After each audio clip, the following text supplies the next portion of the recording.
이 사진은 허블 망원경으로 완성한 역대 최고 해상도의 안드로메다 은하의 사진입니다. 사진 전체가 무려 15억 픽셀에 달하죠. 아주 거대한 안드로메다 은하의 일부만 담고 있습니다.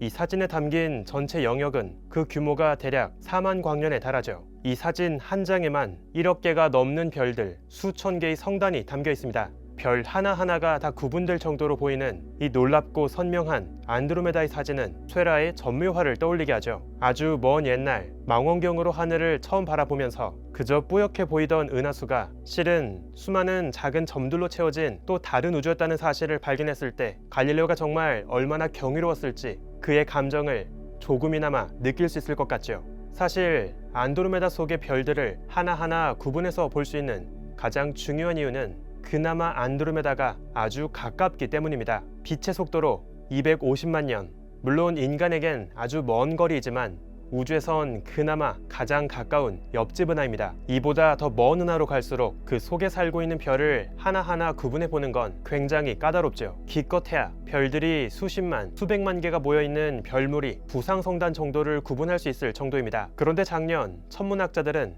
허블 망원경 관측을 통해서 우주 끝자락에 홀로 빛나고 있는 별빛을 포착해냈습니다. 이 별빛은 지금으로부터 무려 129억 년 전에 날아온 별빛이죠. 우주가 시작된 지 10억 년도 채 지나지 않았을 때 존재한 별이란 뜻이죠. 안드로메다 정도 거리에 떨어진 별을 하나하나 구분하는 것도 어렵다면 대체 어떻게 이 머나먼 우주의 별빛을 구분해낸 걸까요? 이 놀라운 현장을 최근 제임스 웹은 다시 한번 바라봤습니다. 그리고 앞선 허블 관측에서도 확인하지 못했던 예상치 못한 흥미로운 비밀까지 밝혀냈죠. 우주먼지의 현저타임즈, 제임스 웹으로 다시 바라본 우주 끝자락의 외로운 별 하나, 에렌델의 놀라운 이야기를 소개합니다.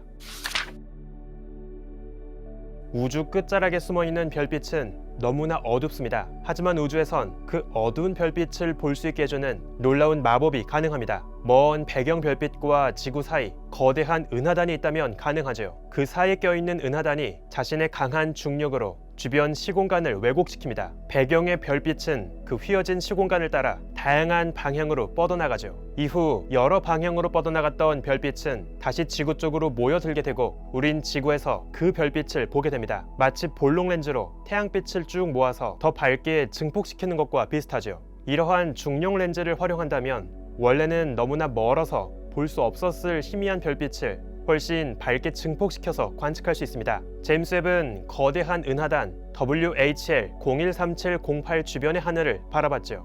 그리고 한쪽 구석에서 둥글고 길게 그려진 중력 렌즈의 허상을 포착했습니다. 그 모습은 마치 둥근 지구의 실루엣 위로 햇빛이 스며들어오는 것처럼 보이기도 하죠. 그래서 천문학자들은 이곳을 선라이즈 아크라고 부릅니다. 훨씬 먼 거리에 떨어진 배경은하의 빛이 극단적인 중력 렌즈를 통해 만들어진 허상이죠. 그 빛을 분석한 결과 이 머나먼 배경은하의 빛은 129억 년 전의 빛으로 추정됩니다. 거리로 따진다면 더 멀어지는데요. 빛이 날아오는 동안 우주 공간 자체도 꾸준히 팽창했기 때문이죠. 현재 이 머나먼 배경은하까지의 실제 거리는 280억 광년 정도입니다. 그런데 선라이즈 아크 속에는 유독 더 밝게 빛나는 작은 점들이 있는데요. 당시 첫 발견에서 천문학자들은 이것이 은하 속에 살고 있는 밝은 별의 모습일 수 있다고 생각했죠. 어쩌면 빅뱅 직후 초기의 암흑의 우주를 처음으로 비추었을 이 태초의 별들에게 천문학자들은 J.J. 톨킨의 판타지 소설에 등장하는 아침을 비추는 샛별이란 뜻의 에렌델이란 아름다운 이름을 지어주었습니다. 정말 우연에 우연히 겹치면서 아주 극단적인 중력 렌즈가 벌어진 덕분에 별 하나의 모습까지 볼 수 있을 정도로 아주 밝게 증폭되었죠. 이 허상은 실제 밝기보다 무려 4000배나 밝게 보입니다. 은하 전체로 보면 가장 밝은 증폭이 벌어진 부분은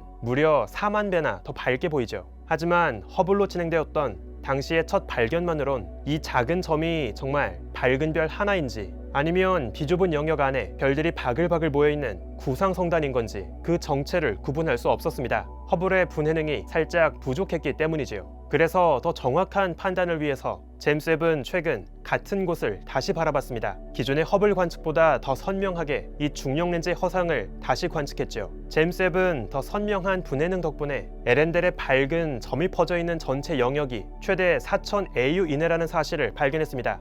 이건 광년으로 따지면 0.06 광년밖에 안 되는데요. 천문학적으로 봤을 때 정말 좁은 영역이죠. 만약 별들이 수십만, 수백만 개가 모여있는 구상성단이었다면 전체 지름은 적어도 수십, 수백 광년 정도는 됐어야 합니다. 그런데 그에 훨씬 못 미치는 좁은 영역 안에서만 빛이 빛나고 있다는 건 에렌델이 사실 성단 또는 거대한 별 탄생 지역이 아니라 독립된 하나의 별이란 사실을 보여주고 있지요. 에렌델은 정말 별이었던 겁니다. 에렌델은 그 표면의 온도가 13,000에서 16,000도에 달하는 거대하고 푸른 B형별로 보이는데요. 표면의 온도는 태양보다 2배 정도로 뜨겁지만 거대한 크기 덕분에 밝기는 수백만 배 더 밝습니다. 그런데 천문학자들은 에렌델의 별빛의 색깔, 스펙트럼을 더 세밀하게 분석한 결과 더 흥미로운 점을 또 하나 발견했는데요. 에렌델이 혼자 빛나고 있는 단일성이 아니라 그 옆에 좀 더 미지근한 동반성을 거느리고 있는 쌍성이라는 사실입니다. 다양한 적외선 파장에서 관측된 에렌델의 스펙트럼 형태를 가장 잘 설명하는 케이스는 뜨겁고 푸른 B형의 별, 그 곁에 온도는 훨씬 미지근하지만 엇비슷하게 밝게 빛나고 있는 또 다른 별,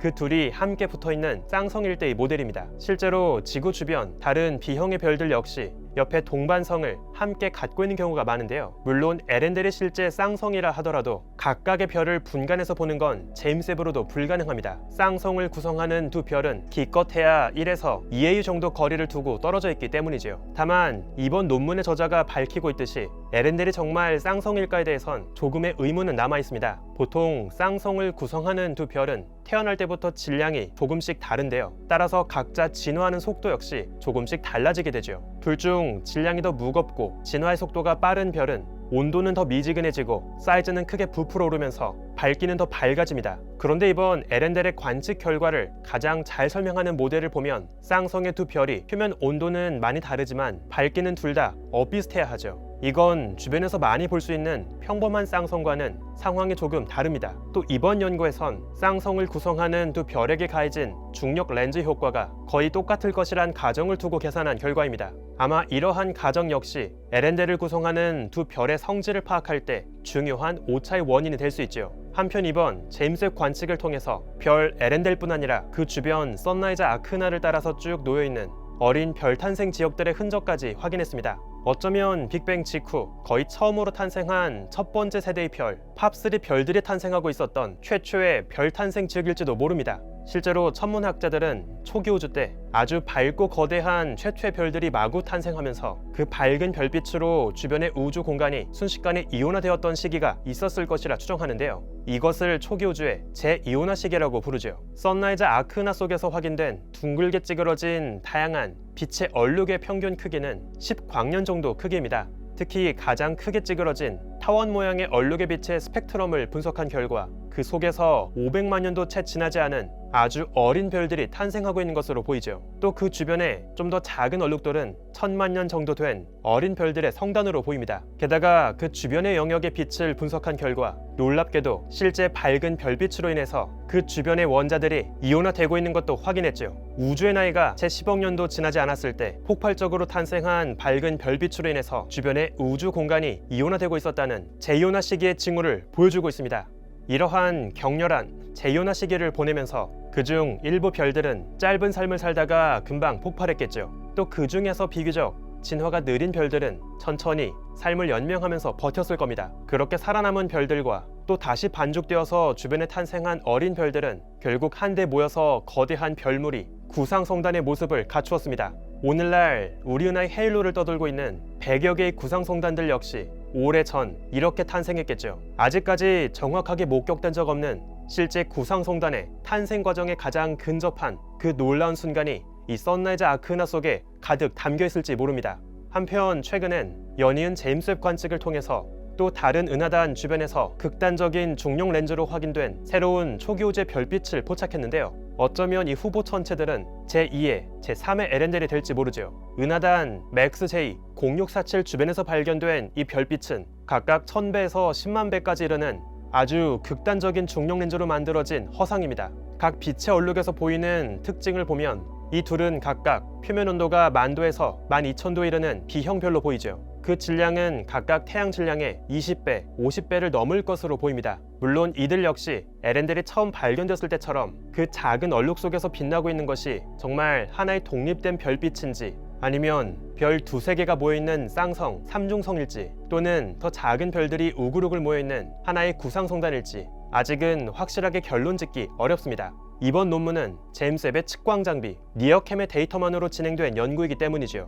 이번에 추가로 진행된 에렌델의 추가 분석 결과처럼 다양한 파장에서 스펙트럼까지 볼 수 있는 리어스펙을 통한 추가 관측이 있어야만 이 제2의 제3의 에렌델의 정체도 확인할 수 있을 겁니다. 이제 천문학자들은 허블과 제임스 웹을 통해서 130억 년 전에 달하는 우주 끝자락에서까지 독립된 별과 성단의 모습을 연이어 확인해 나가고 있습니다. 이건 이전까지 상상할 수 없는 시도였죠. 기껏해야 수백만, 수천만 광년 거리에 떨어진 비교적 가까운 은하 안에서만 그 속의 별과 성단을 구분할 수 있었습니다. 당연히 개개의 별과 성단을 연구하는 항성 천문학 역시 수천만, 끼케야 수억 광년의 우주 안에 갇혀 있었죠. 그동안 수백억 광년 먼 거리의 우주는 항성이 아닌 은하를 단위로 연구하는 은하 천문학만의 주 무대였습니다. 하지만 이제 그렇지 않죠. 제임스 웹의 놀라운 발견과 함께 이젠 이 우주 끝자락까지 은하 천문학뿐 아니라 항성 천문학의 새로운 무대가 되고 있습니다. 우주먼지의 현자타임즈, 오늘은 여기에서 마칩니다. 구독과 좋아요도 부탁드릴게요. 우주먼지 여러분, 감사합니다. 안녕.